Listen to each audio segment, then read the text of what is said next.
Do you have split ends, dry and damaged hair, and you are looking for a solution?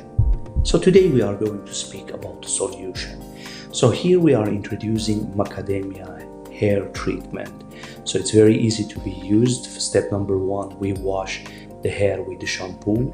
It's a sulfate-free, paraffin-free, amazing shampoo that will cleanse the hair, at the same time will keep the hair like nourished and soft. After washing the hair, we are going to bring macadamia mask. So we apply little quantity.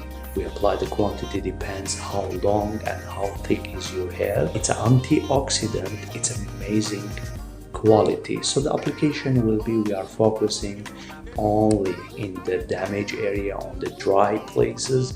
We apply little quantity. We make the section by section to be sure that we apply the treatment all over the hair. So after the application, we are going to wait 5 to 15 minutes before rinsing the hair.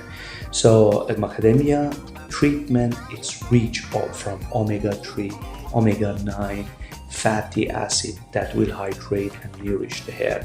So after 15 minutes we rinse the hair, and then we apply the leave-in spray. Then we do the blow dry. So as you see here, after the blow dry we have amazing shiny, healthy, at the same time nourished hair. So the volume is still there, the volume and the shine, so you are not losing the volume, you are having beautiful, shiny, beautiful results. So please write in the comment below what do you think of the treatment, and if you try it or if you are interested to try it. So this is the final result: beautiful, shiny, healthy, and amazing.